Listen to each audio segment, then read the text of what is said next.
तर पाहूयात आपली पहिली बातमी। ती आहे आज तपोवनातली वातावरण हे जास्त पेटल्याचं पाहायला मिळतंय। साधुग्रामसाठी नाशिकच्या तपोवनातील झाडं तोडण्यावरून नाशिककरांमध्ये तीव्र पडसाद उमटल्याचं दिसून येतंय। साधुग्रामच्या नावाखाली तपोवनातील हिरवाई नष्ट करून दिल्लीतली प्रगती मैदानाच्या धर्तीवर अत्याधुनिक आणि भव्य प्रदर्शनी केंद्र उभारण्याचा डाव रचल्याचा आरोप पर्यावरण प्रेमी करतायत। या प्रकल्पासाठी वृक्ष तोडली जाणार आहे, पर्यावरणाचा ऱ्हास होईल, उद्योगपतींचा मेळा भरेल असं पर्यावरण प्रेमींचा आरोप आहे। या आंदोलनात आता अभिनेते आणि राष्ट्रवादीचे नेते सयाजी शिंदे उतरले, त्यामुळे महापालिका या आंदोलनासमोर झुकणार का आणि तसं जर झालं तर आगामी श्रीवत्स कुंभमेळ्याच्या पार्श्वभूमीवर साधुग्रामसाठीच्या नियोजनाचं काय हे प्रश्न उपस्थित होत आहेत।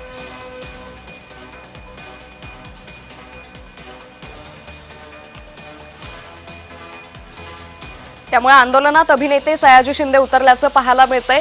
आता सयाजी शिंदे यांनी कुंभमेळा मंत्री गिरीश महाजनांना थेट प्रश्न उपस्थित केलेला आहे की जर तपोवनातील ही वृक्ष तोडली जाणार आहे तर ती नेमकी कशासाठी तोडली जाणार आहे आणि ही तोडली जाऊ नये यासाठी नाशिककर तर आक्रमक झालेलेच आहेत। मात्र त्यातच महायुतीतला महत्त्वाचा पक्ष राष्ट्रवादी, याच राष्ट्रवादीचे नेते सयाजी शिंदे हे या आंदोलनात उतरल्यानं महायुतीत सुसंवाद आहे की नाही असा प्रश्नही उपस्थित होतोय। आता या सगळ्या संदर्भात पुढे नेमकी काय योजना आखली जाते, महापालिकेकडून प्रशासनाकडून काय उत्तरं दिली जातात हे पाहणं महत्त्वाचं ठरणार आहे।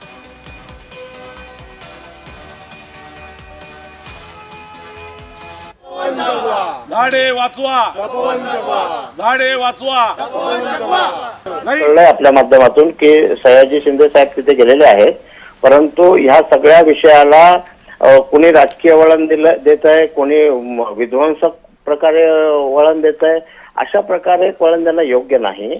नाशिक दरवर्षी कुंभमेळ्यासाठी नवीन नवीन खर्च करण्यापेक्षा एकच मोठा डोम उभारण्याचं काम त्या ठिकाणी प्रस्तावित आहे, त्याचा एक विचार चालू आहे आणि ते जर सक्सेसफुल झालं तर दर कुंभमेळ्याला वेगळा डोम उभारायचा, वेगवेगळ्या साधूंसाठी व्यवस्था करायची याची आवश्यकता पडणार नाही। असं हे एक्झिबिशन सेंटर आणि उरलेल्या 10 वर्ष त्या डोमचं काय करायचं तर 10-11 वर्ष तिथे आर्थिक नियोजनाचे सगळे विषय होतील, म्हणजे उद्योजकांचे असतील, मीटिंगचे असतील, पर्यटनाचे असतील, या सगळ्या विषयामध्ये तो डोम कामाला येईल। अशा प्रकारचं एक विचार पुढे आलेला आहे आणि प्रशासन त्याची चाचपणी करत आहे। आणि वृक्षतोडीबद्दल म्हटलं तर मी मागच्याच वेळी सांगितलंय की वृक्षतोड हे साफ म्हणून भुईला धोपटण्याचा प्रकार आहे। अद्यापही कोणत्या जातीचे किती वृक्ष तोडले जाणार हे निश्चित झालेलं नाही। सर्व्हे तर याच सगळ्या मुद्द्यावरती आपल्यासोबत बोलण्यासाठी पर्यावरण प्रेमी रोहन देशपांडे, त्याचबरोबर भाजपचे सहमुख्य प्रवक्ते अजित चव्हाण जोडले गेलेत। तुम्हा दोघांचंही जय महाराष्ट्र मध्ये स्वागत। आपण पाहतोय की आज तपोवनातला हा मुद्दा आणखीनच चिघळल्याचं पाहायला मिळतंय। मी सर्वात प्रथम जाते रोहन देशपांडे यांच्याकडे। रोहन, आपण पाहतोय की आज सयाजी शिंदे या आंदोलनात सहभागी झाले आणि त्यांनी असा मुद्दा समोर आलेला आहे की या ठिकाणी साधुग्राम न उभारता एक टेंडर पास करण्यात आले, जे 220 कोटी रुपयांचं टेंडर आहे आणि या ठिकाणी मोठं एक्झिबिशन सेंटर उभारलं जाणार आहे। काय नेमका हा प्रकार? खरं तर सरकारने आणि शासनाने जी भूमिका घेतलेली आहे टेंडरची किंवा विकास करण्याची ती चांगली आहे। विकासाला पर्यावरण प्रेमींचा कुठलाही विरोध नाही। नाशिकमध्ये अशा प्रकारच्या वास्तू झाल्या पाहिजे, त्या वास्तूंमधून जगभरातले प्रदर्शन झाले पाहिजे, जगभरातले कलाकार त्या ठिकाणी आले पाहिजे, याबद्दल आमचं दुमत नाही। एक पर्यावरण प्रेमी म्हणून फक्त मी एकच सांगू इच्छितो की या ठिकाणी तपोवनामध्ये हे जे काही इथे जे काही प्रभू श्रीरामचंद्र, आपला जो इतिहास आहे, या ठिकाणी फक्त एक्झिबिशन सेंटर जे होणार आहे ते आपण शिफ्ट करावं दुसऱ्या जागेमध्ये आणि हा जो आपला पुरातन वारसा आहे प्रभू श्रीरामचंद्रांचा तो जतन व्हावा हीच आमची इच्छा आहे। निश्चित। रोहनजी, याच संदर्भात आपल्यासोबत बोलण्यासाठी अजित चव्हाणही जोडले गेलेत। अजितजी, आपण पाहतोय की रोहन देशपांडे हे स्वतः भाजपचे पदाधिकारी आहे आणि याचबरोबर राष्ट्रवादीचे नेते सयाजी शिंदेही या आंदोलनात आज उतरल्याचं पाहायला मिळतंय। कुठेतरी महायुतीतल्या पदाधिकाऱ्यांकडून, नेत्यांकडून या सगळ्या आंदोलनाला सहभाग दिला जातोय, प्रोत्साहन दिलं जातंय आणि महायुतीच्या या निर्णयाविरोधातच हे नेते आज मैदानात उतरले, या आंदोलनात उतरलेत। खऱ्या अर्थानं लोकशाही महायुतीमध्ये रोहन देशपांडे हे माझेच सहकारी आहेत। मी ज्या बुद्धिजीवी प्रकोष्ठाचा प्रदेशाचा संयोजक म्हणजे प्रदेशाध्यक्ष आहे, त्याचे ते प्रदेशाचे उपाध्यक्ष आहेत। आपण एक लक्षात घ्या की खऱ्या अर्थानं लोकशाही कुठल्या पक्षांमध्ये हे आपल्याला इथं स्पष्ट दिसतंय। आम्ही सगळेच वृक्ष वाचले पाहिजे याचे समर्थक आहोत आणि याचंच हे द्योतक आहे की आमचेच काही सहकारी म्हणतात की इथली झाडं तुटली नाही पाहिजे. आमच्या सगळ्यांचंच ते म्हणणं आहे, तुटली नाहीच पाहिजे. आणि त्याच करता नाशिकचे संवेदनशील नेते आमचे उत्तर महाराष्ट्राचे आणि कुंभमेळा मंत्री गिरीश भाऊ महाजन यांनी प्रशासनाला सूचना दिल्या की आपण सगळ्यांची याच्यामध्ये नेमकी भूमिका काय आहे हे पाहून घ्या. रोज सातत्यानं सगळ्यांची चर्चा होते. मी आपल्याला इथली एकूण सगळी भौगोलिक परिस्थिती सांगतो. हा परिसर भरपूर मोठा आहे. दरवेळेला आमची अडचण काय होते माहितीये का, की ज्या आमच्या आरक्षित जागा आहेत त्यांच्यावरती अतिक्रमण होतात, लोक कोर्टामध्ये जातात, अनेक गोष्टी त्याच्यामध्ये होतात. आता ही जी जागा आहे या जागेवरती जी पुरातन वृक्ष आहेत त्याला कुठेही हात लावायचा नाही अशा संदर्भामधल्या अतिशय स्पष्ट सूचना माननीय गिरीश भाऊंनी दिलेल्या आहे की मोठी झाडं नाही, पण जी खोटी झाडं आहेत.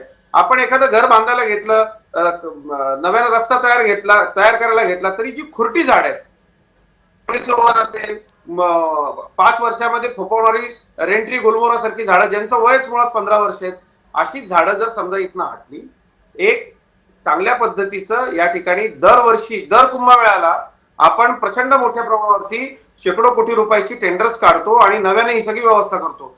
त्यापेक्षा एक स्थायी व्यवस्था, मोठी वृक्ष तिथं तशीच ठेवून तपोवनामध्ये जर भारत मंडपम सारखा असे एखादा प्रकल्प सुरू झाला तर निश्चितपणे आता जसं पर्यावरण प्रेमी म्हणून म्हणजे राजकारणापलीकडची माणूस म्हणून माझी जबाबदारी हे पर्यावरण आहे. आणि त्यामुळे या ठिकाणी जे काही झाडं वृक्षतोड होईल ती आम्हाला अमान्य आहे. जी अजितजी, या रोहनजी यांचं असंही म्हणणं आहे. हा, तुम्ही बोला अजितजी. मोठी झाडं कुठंच तोडली जाणार नाही, परंतु माझं पुन्हा एकदा सर्व वृक्षप्रेमींना आवाहन आहे की ज्या पद्धतीनं प्रशासनाला सूचना दिलेल्या आहेत. बघा, भारतीय जनता पक्ष म्हणून आम्ही वृक्षप्रेमींच्या सोबत आहोत. आम्ही धन्यवाद. झाडं वाचली पाहिजे याच भूमिकेतनं सातत्यानं संवाद साधतो. सर्वच आंदोलकांशी संवाद साधतो. हे आंदोलन अत्यंत ममत्वानं हाताळलं जाते, कारण याच्यामध्ये आम्ही सगळे जे सहभागी आहोत हा नाशिककरांची मागणी म्हणून आम्ही याच्याकडे पाहतोय. आणि निश्चितपणे कुठल्याही प्रकारे मोठी झाडं या ठिकाणी बळी दिली जाणार नाहीत याची काळजी घेऊन संबंधित ठिकाणी अतिक्रमण होणार नाही, ती जागा सुरक्षित राहील, त्या जागेला परत पुन्हा आपल्याला सातत्यानं खर्च करायची वेळ येणार नाही, चांगल्या प्रकारची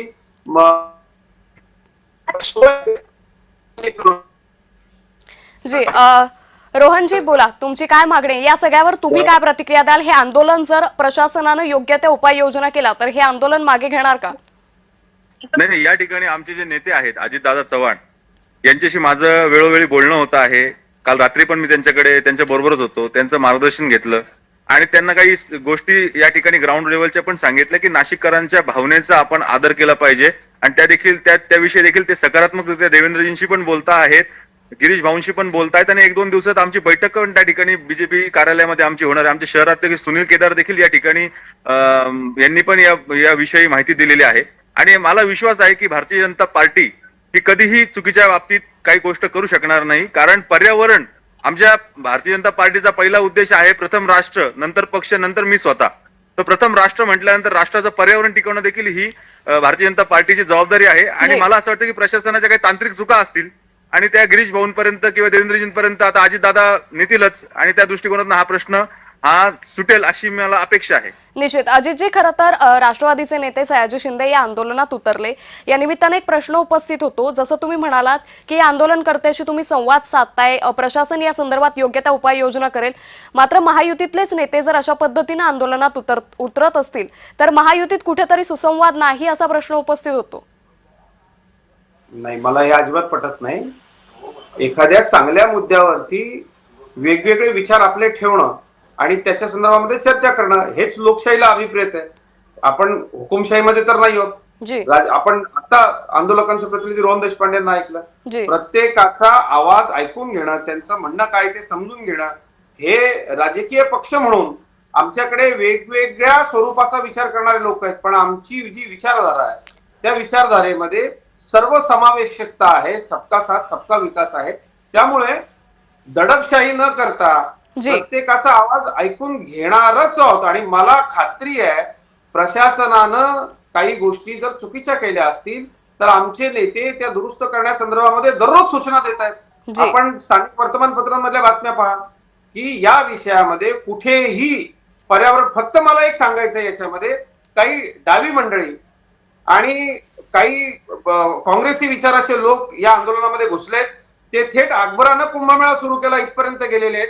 आणि मला असं वाटतं की हे जे शत्रू आहेत हे शत्रू आंदोलकांनी वेळीच ओळखावे आणि या काही झाडांच्या आडून हिंदूंच्या इतक्या मोठ्या उत्सवाला कुठंतरी गालबोट कसं लावता येईल आणि जी. सुरुवातीलाच काही विघ्न कसं आणता येईल याचा हे विघ्न संतोषी लोक विचार करतायत. त्यामुळे अनेक लोक जे संवेदनशील लोक आहेत, ज्यांना कळतंय की इथं विकास झाला पाहिजे, तेवढी झाडं दुसरीकडे लागणार आहेत, ती झाडं मोठी केली जाणार आहेत, त्याची जबाबदारी महापालिका घेणार जी. आहे. हे सगळं असताना ज्या निश्चित पद्धतीनं अजितजी, त्यामुळे या आंदोलनाच्या- एकंदरीतच आता या सगळ्या संदर्भात प्रशासन नेमकं या आंदोलनकर्त्यांचं कसं म्हणणं समजून घेतं आणि काय उपाययोजना करतं हे पाहणं महत्वाचं ठरेल. रोहनजी, अगदी वेळेची मर्यादा आहे आपल्याकडे, थोडक्यात आपलं मत मांडा.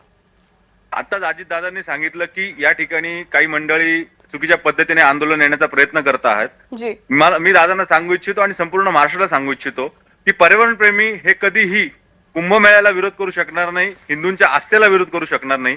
आणि जे या ठिकाणी झाडांच्या नावाखाली येऊन इतरत्र वक्तव्य करत आहेत त्या ठिकाणी देखील आम्ही त्या लोकांचा देखील निषेध करतो. मध्यंतरी पत्रकारांविषयी पण काही चुकीच्या गोष्टी बोलल्या गेल्या, त्या ठिकाणी देखील आम्ही विरोध केलेला आहे. नाशिककरांचे पत्रकार यांचं मी खऱ्या अर्थाने अभिनंदन करेल की त्यांनी ज्या पद्धतीने झाडांविषयी पर्यावरणाविषयी संवेदनशीलता दाखवली याची इतिहास नोंद घेईल. आणि जी. ज्या पद्धतीने याआधी कुठे वृक्ष तुटले गेलेले आहेत परंतु नाशिककरांनी हे तपोवनातले वृक्ष वाचवल्यानंतर हा इतिहास विसरणार नाही, मी तुम्हाला हे सांगू इच्छितो. रोहनजी, त्यामुळे एकंदरीतच आता या आंदोलनाचं पुढे स्वरूप कसं असेल आणि प्रशासन या संदर्भात काय उपाययोजना करतं हे पाहणं महत्वाचं ठरेल. तुर्तास रोहनजी खूप धन्यवाद तुम्ही जय महाराष्ट्राला दिलेल्या प्रतिक्रियेसाठी. आणि अजितजी, तुम्ही असेच जोडलेले राहा, कारण आणखी एका बातमी संदर्भात तुमच्याकडून प्रतिक्रिया हवी आहे.